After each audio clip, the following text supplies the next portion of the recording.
igugwa ngahe So ushaka umenye yigugwa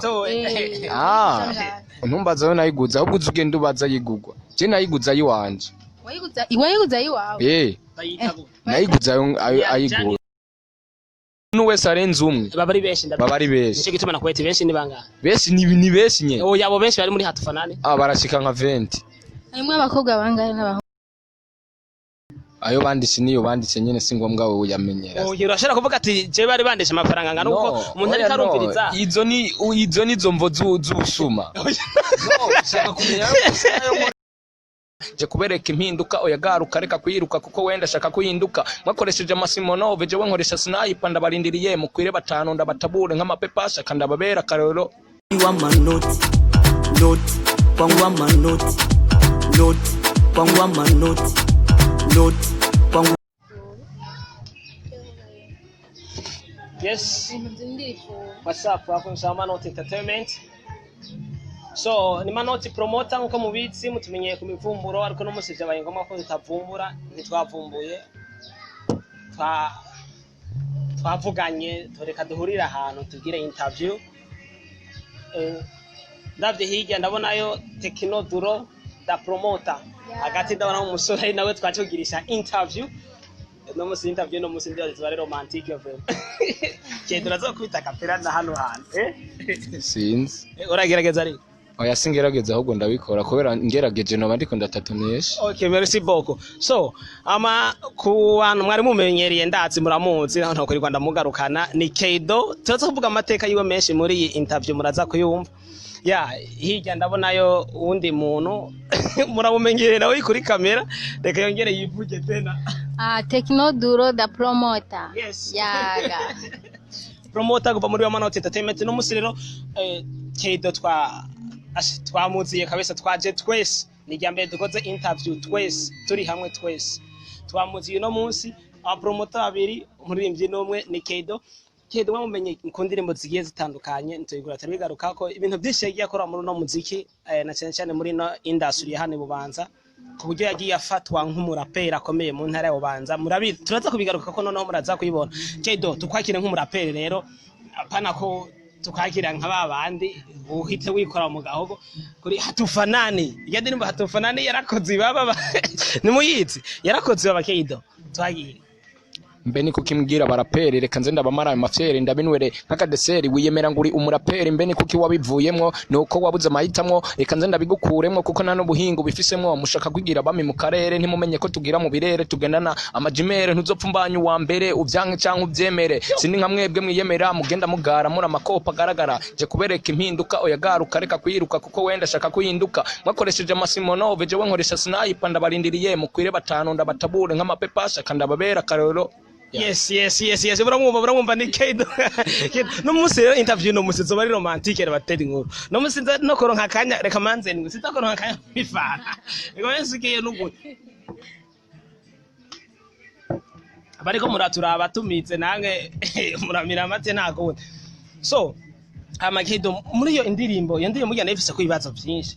Iyo ndirimbo biravuga ko wowe wariyirimbye hariho abantu uri kuravuga. Byo bari ya nizere ko abataza agakino ka hip hop ukuntu kameze ni kuvuga hip hop iri mu bintu byo kwiyemera no vuga apart ishobora kuvuga kubera ko dutanga message gutandukanye ariko shobora kuvuga ijambo ukaca usanga wewe mw'iryo jambo navuze urimwo ukaca witora ikosa kubera narivuze utaruzi ko barizi mugaje kubera narivuze ukaca umenya yuko ukaca wisangaho kandi n'umuririmbyi avuga ko umuririmbyi ari we afise ijwi rigera kure ko warabikoze nuko ufise ijwi rishobora gushikira abandi bantu kure ku buryo hari uwundi muntu yayibona akavuga ati naho mfise ndabivugira mugabo ufise agahogo kagera kure avuga ati reka ndabivuge. So kuba nabivuze ngo nuko mfise aho ndabivugira ahubwo nabivuze kubera ndabishoboye. Utabishoboye ntashobora kubivuga. Je nabivuze kubera ndabishoboye n'ubundi niyabishobora arabivuga. So tukigerageje kumva muri iyo ndirimbo avuga ngo wiyemera ngo umuraperi ngo none ngo ko wabivuyemwe ibintu nk'ibyo ninde uwo muntu ugerageje nko kuvuga nuwari we wese atatonesha mu gukora ibintu ugasanga muri iki kintu nta kintu na kimwe ashobora guhagararamwo ngo abe stable.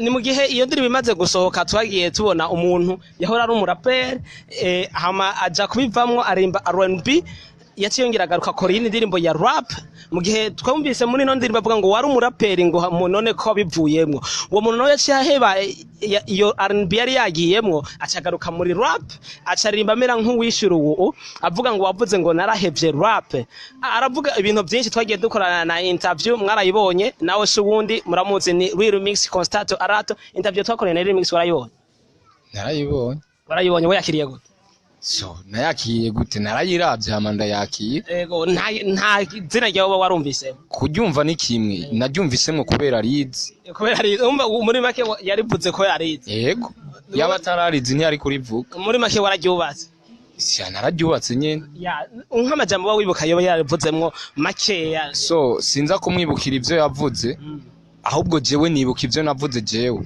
kubera ko sije namugirishije interview we ni wamugirishije interview ni wowe wovyibuka kubera ntiwari kuyigirisha jewe ndaza kubivuga ivyo yavuze hama ko wavuze ngo yarahevye rap hama yahevye rap aja gukora ibindi vya R&B wowe ari kuvuga nyene Real Mix so nta zina nashizemwo nico gituma nakubajije none wari kuvuga Real Mix okay bifata uko nyene we nyimbuzi ko hari uwabivuyemwo yabikoze arabivamwo aratatonesha fata ko ari uwo nyene uwundi afise uwundi wowe ko bwawe ufise nde fise uwo nyene fise beshi babivuyemwo ni beshi tubwire bakeya gusa wewe nyimba wumvise ijya ndirimbo yego wewe yifate kujya nyene uwo wumvise ufate ko ari urya nundi ni wamwumva uzofata ko ari urya uzosanga bose baragiyemwo cyo usanga uvuga ati bwawe ndi wa muntu yashoboye kuvuga ibintu byo twende na Rofre hatufanani tena hatujuani hatufanani mazee hatufanani hatufanani tena hatujuani hatufanani mazee hatufanani tena hatujuani yes arakazi Keido tugerageje kuraba Keido ni Keido muri no mise mengana umustari deal after deal of course work after work umustari umengo muri ibi hari kararonka amadi meshege bafitireka tumurondere Keido akaronka amadire agiye atandukanye je uko ndayibona inyuma yaho atahukaniye agashimwe nk'umuraperi wa mbere mu ntare ubanza hajya festival yateguwe na Eric Green ego yari yateguwe n'ubuyobozi bwa Orion Music ego hama ujya festival ungene yari yoroganije ni festival izobandanya cyangwa yarahagaze so izobandanya ijya yari edition ya mbere n'iyindi izobandanya n'iyindi bandanye gushika nyene bitera imbere cyane gusumba uko biro ntacyo ufise none wovuga kuri rya ntuye kuri rya festival uko ravye festival hajya zirakorwa kandi zirategurwa kandi abazitegura nyene banabahinga urinze utegura festival ariko ashaka kuvuga ati ndavye hano muri no festival iyo bagira nkuko festival yo kugenda neza ati aka kaniba kagira akavuga ati ibintu ko bigenze uko yabicemera nko festival yo kugenda neza Eric Green arakunda gukikirana aba Manot Entertainment nawe ashobora no kuyibona akagira icyo yivuzeko so kuvuga ngo bari kubitegura uku icambere sishobora kuza kubopoza mu byo bateguye ivyo bateguye nivyo bari bashoboye ivyo batashitseko nizere ko mu kindi gihe bashobora kubishikako kuvuga umuntu wese hajya umaze gutegura ikintu ukavuga ngo cyagenze nabi mugawe wico cyagenze nabi ntushoboye kugitegura nukuvuga ujya yagiteguye n'umuhinga ntushobora kuza kuvuga ngo byagenze uko ivyo bateguye nibijya nyene nta bindi byari kurenga kubera ko nta byari bihari ariko urafise kuvuga ati ndafise kugira ico nterereye muri iyi festival uko nta nyambi buragahonze n'abasokuru barayivuze nizere ko ubu narabaye mu ambassadeur w'iryo higana nije n'umu ambassadeur wa mbere nizere ko mu yindi edition nzogira ico nterereye kubera ko nzoba fisemwe uruhara kubera ko nije nzotanga award yunda azoyitwara ufate edition igombibe arubetse Keido gira ico uterereye muri iyi festival tukoma dukora ikintu woterera wogira ico wunguye kuri rya festival nzocungura bashize muri programa yavyo yes Keido ugerageje kuraba ijya award bagohaye narabonye baraguhaye akantu bagohaye kitagute akantu kagakombe sasa wumva none urinda kumbaza ngo bakita gute rero ntiwabonye ko ari igikombe ni igikombe narize hari kundi kuntu bacita iyo bigeze hajya ni igikombe ko nyene nizere ko ari igikombe yego igikombe narakibonye muga ntuhave ukikiranya na mirongo ndacavuga igikombe narakibonye ba Manot Entertainment igikombe narakibonye, certificate ndayibona ku mafoto, hajya igikombe cyazanira akanoti kangana gute. Iryo nibanga ryanje. Ariko kuba waratweretse bijya nibindi rabitubarira kujya. Imana ndabibabwire muce muza kumbumurira ko ngufise amahera. Oya. None Keido gushika ubu ico gikombe kiri he? Ushaka kukibona? Uzuze muhira ndakikwereye. Ushaka kaza muhira. None wumva none reka Jesse ndi umwana nguma ntemberana ibintu. Ushaka rero ijya nitofe ilifo ko ndayiraba nka souvenir. Urahayere karibu inzoze muhira kukirabi. Araza kirabe nizere ko igikombe atazokibura. Ama Keido. Anje ndafise akabazo kamwe no kubaza. Ku bintu bijanye na style. Kubera kenshi amashow menshi ndakubona ukora nyene canke ahantu nyene ndakubona nyene kenshi ndakunda kukubona wambaye style me ibara ryahuje ntirigera ribo kandi nubu ngerageje kuraba ku gapira wambaye hamwe akantu kahuje none biva kuki Keido shobora kuduha umuco ukatubwira ati jewe nkunda huje kubera uku urashobora gusanga ariyo barankunda byo barukunda birashika nawe kubijura yambaye ingi kandi bikonwa ni fanta yahuje yakuba genda yambaye si misi yose mugabo wewe misi yose kenshi ndakunda kukubona wambaye ibara ryahuje biva kuki ni kubera ndarikunda kubera urikunda nibyo kweri kandi rero nakubera urakoze mbeke idio Janet wambaye igugwa ngaha so ushaka umenye yigugwa ntumbaza yo nayiguza ahubwo uzugenda ubaza yigugwa je nayiguza yiwanje wayiguza yiwawe nayiguza ayigura ni suarije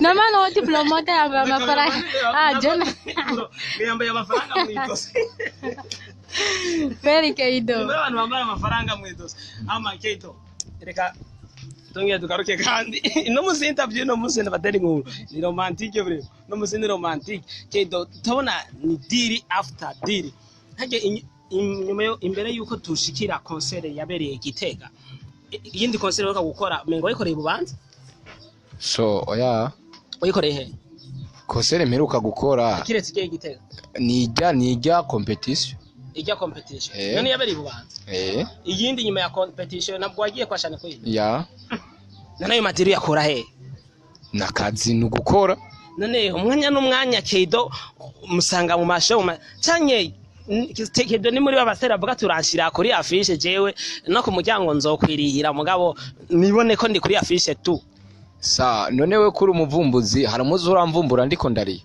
oya ndiko ndabaza ko oya ntubaza ivyo utabonye oya urumva kubaza ubaza ikintu utazi cyaba ndakizina kuda ndakwakiriza ati Keido we bigendo ivyo rero utazi sivyo ndabikubajije rero sivyo rero ivyo sivyo nizere ko umuntu ari karakora babona akazi ari karakora hama bakamuhidiri na cyane ngo igikorwa ciza kirigurisha wewe rero uvuga ati nibikorwa byiza nkora bigatuma banyizera yego so Keido muri no minsi nicaje ndamurondera amadiri ni menshi gose inyuma yaho Igitega burya nguma ndahasimba hari gituma ndiko ndahasimba inyuma yo kuva Igitega iyindi show wimereje gukora niyi iyindi show nimirije gukora hariho show y'Ibubanza nimirije gukora niwe uri invité spécial cyane so sinovuga ngo ndi invité spécial ndi mu ba invité spécial ego abandi muzo yikorane bana hariho ba sizo ndakunza kumwumva n'undi mujamuko ntuzeya Ensingabire urya n'abandi nyene naje ubwi wanje yes na uri cyabamare turakuzi Keido kubera iki show y'Igitega ndako ndayisimba ndaza kwigarukako kubera iki umenga hariho ibintu mwamufitaniye hagati yawe we na King Prata Keido n'umustar unovuga ko menga hari relation ndende hagati yiwe na King Prata mbe hari iki hagati Keido na King Prata ari gukorana neza yego none kenshi ko menga muri kumwe sana gose rega umugenzi mukorana neza mwumvikana mutegezwa kuba kumwe ari benshi bibaza ko yo bari na manager wawe no kandi nawe we teknono uduro na manoti barakunda kuba bari kumwe kubera ivyo bakorana. Ya twe tuba turi kumwe ko turiko turarondera amakuru. Ya natwe tuba turiko turakora akazi. Yes, none uri kuraraba ubu ntuze King Prata nta ntuze nta kubera asanzwe afise na studio.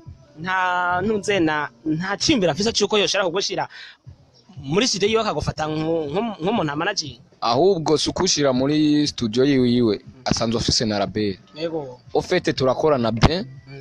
Ndamwemera nkuko nkuriye mu muziki. Ndamwemera mu byo afashamwe byose. Nta mpamvu rero yo kutakorana mu gihe mwumvise ninjiye muri Best Way label. Ntimuze mutangare kubera ko dufise ibintu byinshi dukorana. Mugabo si nkuko dushobora kugira ati tukavuga ati hatufanani team na Best Way label canke Best Way team bifise bifitaniye imigenderanire myiza ifoko rero gukorana. Hama baje hamwe nyene bakunga hamwe nyene bakaja hamwe. Yeah.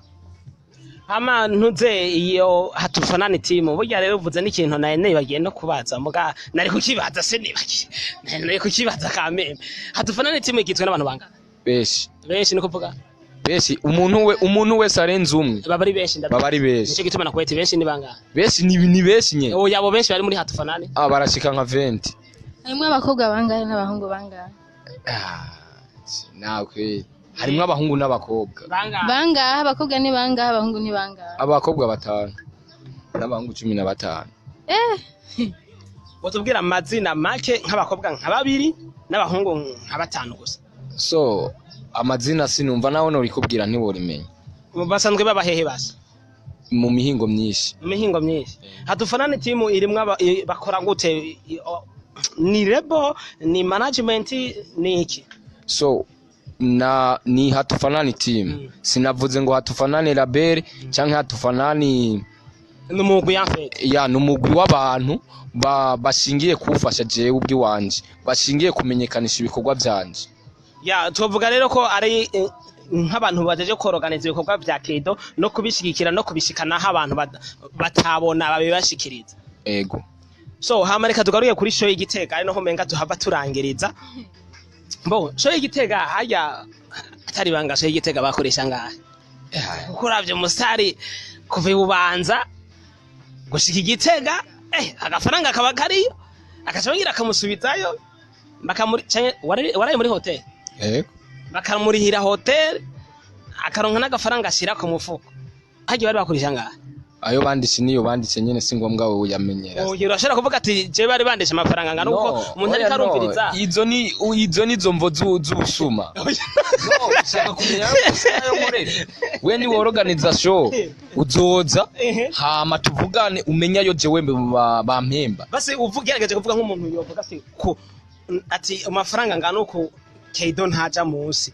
Oya we uzoza mu gihe ushatse kumpakaza ndakwereka abo muvugana hamumenya amafaranga jewe uzonyereka abo tuvugana bisigura ko ufise management. Si management aho bavugana ni ba ni muri team ni ya team nyene hatufanani hari abajeje gupatana ibiciro ya yani management iteje yamaze ko management baretse kukurihira gusa ni management uko nibo organize ibikorwa bibi nizere ko bavuga bitangura buhoro buhoro ariko birasa n'ibiriko biracana na hatufanani urashobora gusanga ibaye labere hajya intuze yenyuma indirimbo yanyeruka gukora bayita gute hinduka yego twagiye kuri chorus hinduka ndagusabira guhinduka hari ibyo ubona ukwiye guhindura hinduka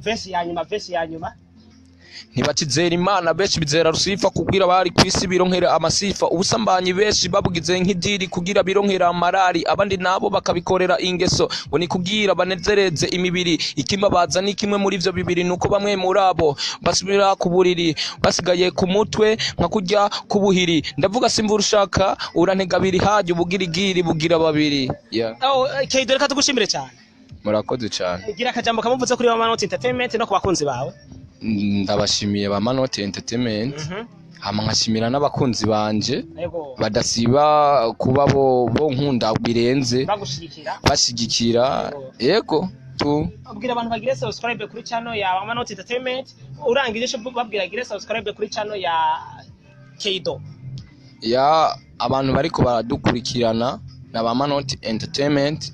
Genda kuri chaîne yabo ya YouTube, Facebook, Twitter, Instagram, mugire subscribe kugira mube abambere mu kuronka inkuru zigiye zitandukanye. Muce mugenda kuri channel yanje Instagram, Facebook, YouTube, mugire subscribe hama mubandanye muronka ibintu bimeze neza.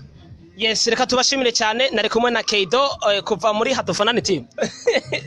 Ego nivyo ni kuva muri Hatufanani team. Nari kumwe na Keido no musi murabona ko ibintu byari romantique, niko namaza byinshi kuvyerekeye ko umuziki wo muri no misi sana kumengo uri kuratera imbere cyane, riko ragenda wevoriwa. Reka dushimire cyane abadukurikiranye, mugire subscribe kuri channel yacu ya YouTube, muyirabiye kuri Facebook naho tuga hejuru. Tuga hano hejuru ugire like ama wibuke kugira na ceya kuri kino kiganiro. Turabakunda cyane. Duro nta nshuti nkamwe, bye bye. Murakoze.